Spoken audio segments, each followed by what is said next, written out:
الحمد للہ نحمدہ ونصلی علی رسولہ الکریم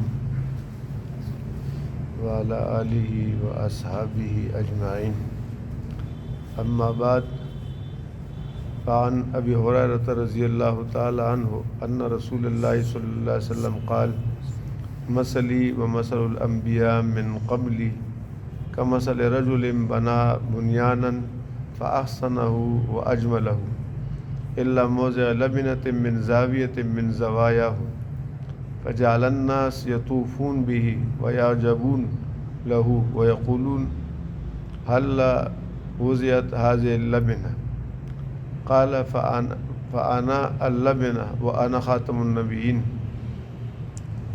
رواه البخاری و مسلم رحمهم اللہ تعالی اجمعین. درود شریف پڑھیں.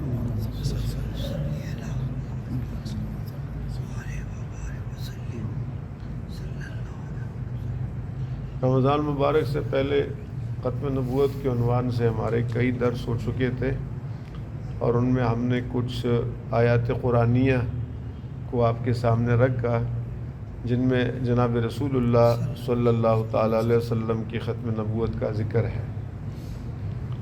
بالکل ابتدائی درس میں ہم نے آپ کو بتایا تھا کہ قرآن کریم کی 100 آیات اور رسول اللہ صلی اللہ علیہ وسلم کے 210 احادیث مبارکہ سے حضور پاک صلی اللہ علیہ وسلم کی ختم نبوت کا اثبات ہے اور ثبوت ہے.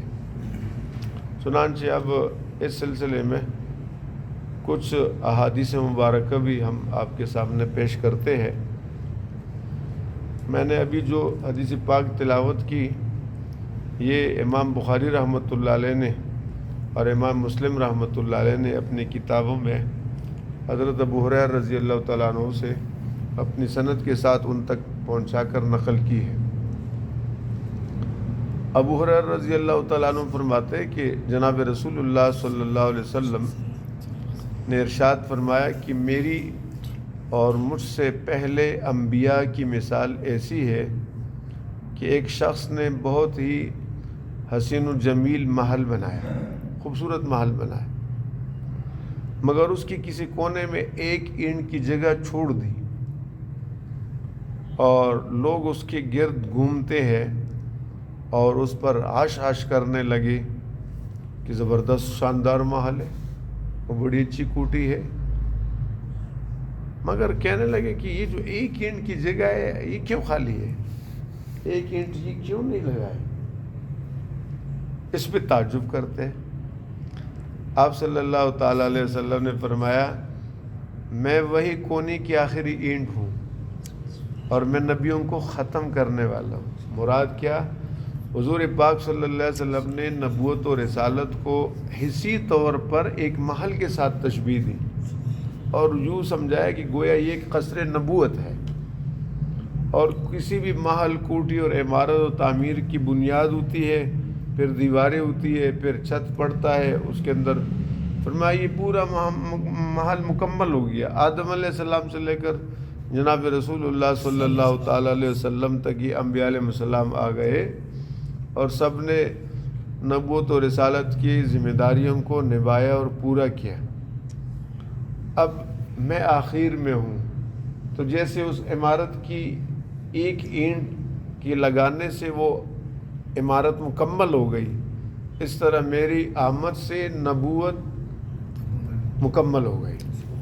لہذا آپ نے ایک جملہ یہ ارشاد فرمایا وَأَنَا خَاتَمُ النَّبِيِّينَ. بڑا واضح ہے کہ میں آخری نبی ہوں، نبیوں کو ختم کرنے والا ہوں، لہذا میرے بعد کوئی نبی نہیں. ہم نے قرآن پاک کی آیات میں آپ کو یہ بتایا تھا کہ حضور پاک صلی اللہ علیہ وسلم کو اللہ تعالیٰ نے پوری انسانیت کے لیے نبی بنا کر بھیجا، کافۃ للناس بشیرا و نذیرا. یہی اس کا مطلب ہے. آپ نے فرمایا اللہ نے صحابہ سے کہا بندوں میں سے تمہارا انتخاب میرے لیے کیا، یعنی تمہیں میری امت بنایا، اور میرا انتخاب تمہارے لیے کیا کہ مجھے تمہارا پیغمبر بنایا. آج میں مطالعہ کر رہا تھا تو حضرت عمر فاروق رضی اللہ تعالیٰ عنہ، یہ یہودی بڑے تیز ہوتے ہیں نا، لوگوں کو شکار کرتے ہیں. حضرت عمر فاروق رضی اللہ تعالیٰ عنہ کے ساتھ بھی دوستی بنائی تھی، تو کہتے کبھی یار ہمارے پاس بھی آیا کرو. تو ان کا مدراس جو تھا مدرسہ یہودیوں کا، ایک دن حضرت عمر فاروق رضی اللہ تعالیٰ عنہ وہاں تشریف لے گئے.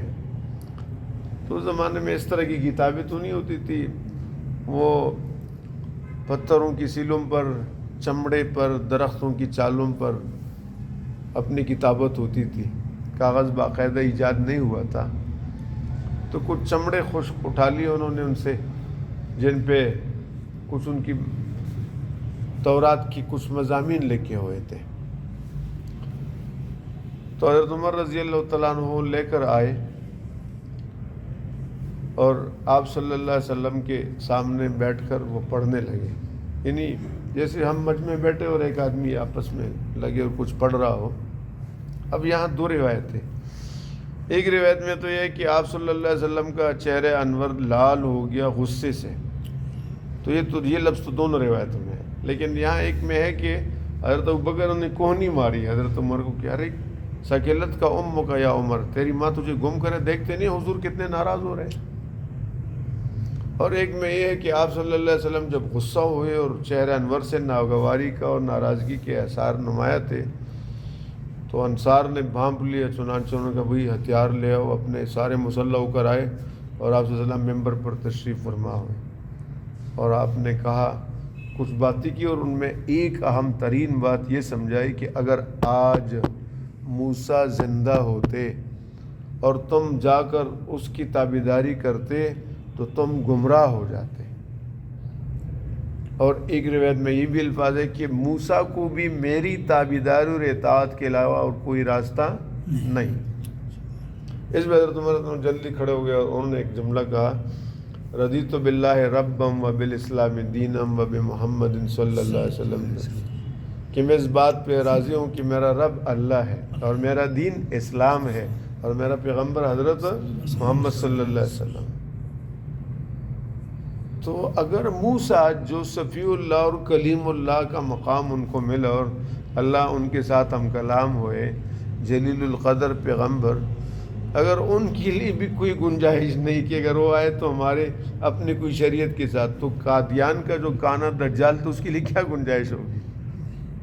اس لیے یہ واضح بات ہے کہ ختم نبوت یہ اس امت کو اللہ نے عطا کر دیا ہے، ایسے نبی جن پر نبوت کا اختتام ہوا ہے. اور مقصد کیا ہے کہ جو تعلیمات اس نبی کے ذریعے امت کو ملے، جو قرآن کی صورت میں اور رسول اللہ کے حدیث کی، یہ ہمیشہ کے لیے ہے، یہ ابدی ہے. یہ نہیں کہ پچھلے لوگوں کی طرح اوپر آسمان کی طرف نظریں اٹھتے تھے کہ اب دین منسوخ ہو جائے گا، کوئی اور نبی آئے، کوئی اور نہیں، اب کوئی نہیں. تو یہ ہماری خوش قسمتی ہے. اللہ تعالی ہمیں یہ عقیدہ نصیب فرمائے، ہماری نسلوں کو، ہماری اولادوں کو اللہ تعالیٰ حضور صلی اللہ علیہ وسلم کے تحفظ ختم نبوت اور حضور کے تحفظ ناموس رسالت اور تحفظ اہل بیت کے ناموس اہل بیت کے لیے سب کو قبول فرمائے.